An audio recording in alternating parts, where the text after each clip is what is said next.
अपनी बेटी के भविष्य को बनाने के लिए अगर मुझे 100 झूठ क्या 1000 झूठ भी बोलने पड़े ना तो मैं बोलूंगी।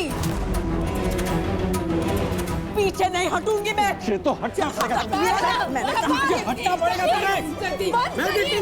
ये सब कुछ दादा बाहर एक झूठ ही तो है।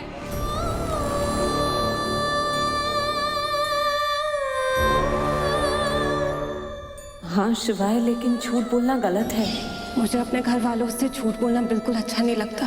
नहीं बॉस, जब उन्हें पता चलेगा ना कि तुम कौन हो और अपनी माँ के लिए क्या कर रही हो, तब उन्हें तुम पे फख्र होगा। झूठ बोलने वाले की नियत देखी जाती है, और बॉस मुझे तुम्हारी नियत पे कोई शक नहीं है। पापा, झूठ के पीछे की नियत देखनी होती है। अगर झूठ के पीछे की नियत अच्छी है तो वो झूठ झूठ नहीं होता है। आई ने झूठ बोला है और तपस्या की सगाई को बचाने के लिए, उसकी शादी को बचाने के लिए। अगर इस एक झूठ से तपस्या की सगाई टूटने से बच जाती है, उसकी जिंदगी संवर जाती है, तो क्या गलत है? गलत क्या है? क्या गलत नहीं है?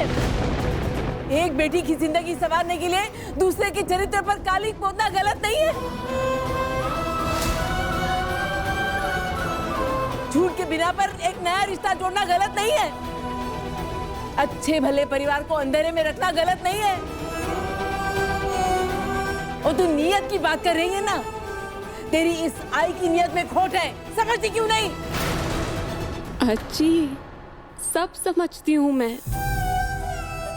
बाबा का गुस्सा और आपके ये आंसू सब समझती हूँ।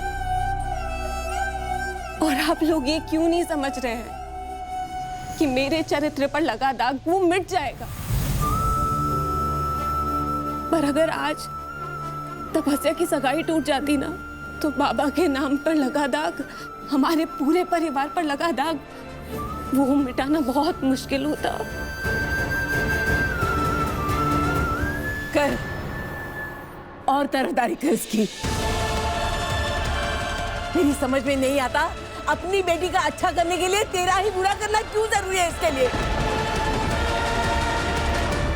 और तो और इस बार बेचारे शिवाय को भी घसीट लिया बीच में।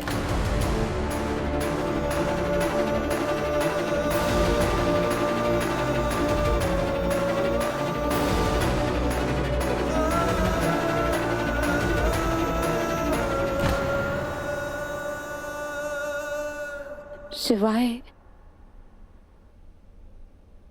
आई की कोई गलत इंटेंशन नहीं थी।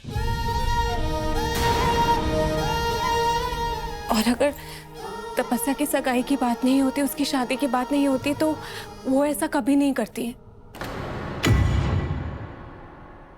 I'm really sorry.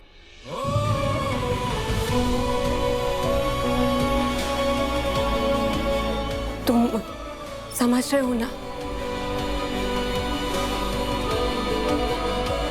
मैं तो हमेशा से समझता हूँ। सच? मेरा मतलब है कि मैं समझ सकता हूँ आंटी ने जो कुछ भी किया। अब तुम चिंता मत करो, अब तपस्या की एंगेजमेंट के लिए इतना तो कर ही सकते हैं। देखा देखा दादा, अब तो बाहर वाले भी तपस्या का अच्छा बुरा समझ रहे हैं। बस घर वालों की आंख पे पट्टी बंधी है।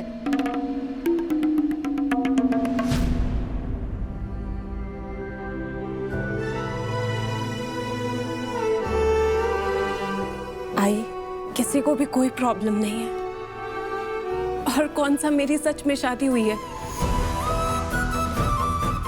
तपस्या की शादी तक ये नाटक करना है तो ठीक है, हम करेंगे, कोई दिक्कत वाली बात नहीं है।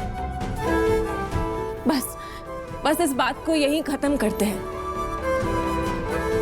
और आई, आप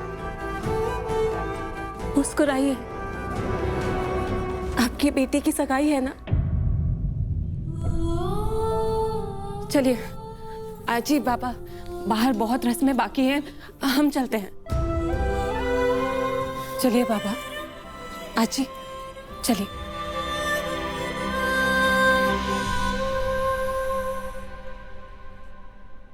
अब तो शर्म कर लो, तुम्हारे कहे हुए झूठ के तले ये दोनों अपनी जिंदगी दांव पे लगाने जा रहे हैं। अब तो बाहर जाके सच बोल दो।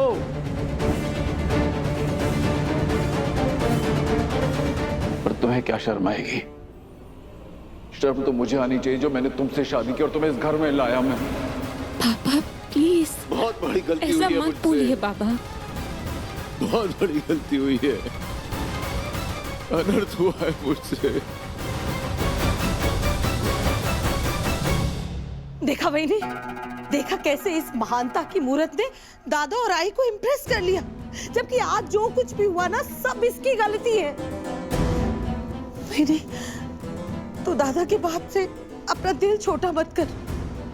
ये सब जगदात्री का नाटक है, सबके सामने अपने आप को महान दिखाने का।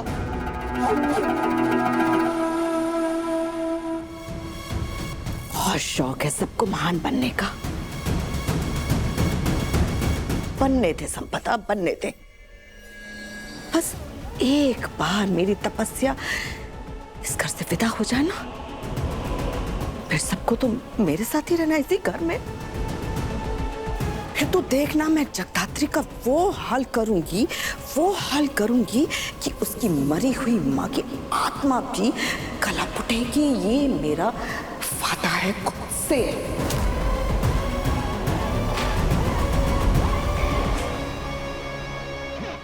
पापा, आजी, आपको याद है ना हमारे घर में एंगेजमेंट है? तो फिर अभी भी आप लोग उदास हैं? आजी, आप ही तो कहती थी ना, जो बीत गया उसे जाने दो, जो आने वाला है उस पे फोकस करना है ना हमें। तो चलिए मुस्कुरा दीजिए। हाँ, यही स्वीट सी स्माइल देखनी है मुझे। और बाबा, कहाँ है वो आपकी स्माइल? सुंदर सी एक बार स्माइल दिखा दीजिए ना प्लीज मेरे लिए।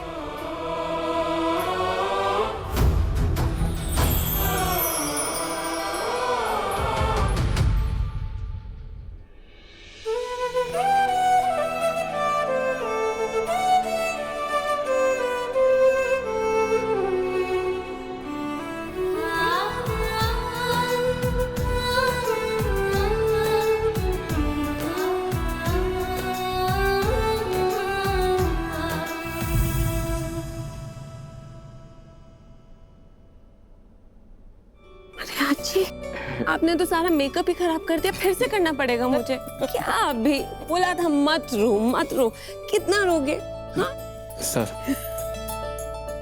आपकी बेटी का बहुत बड़ा दिल है।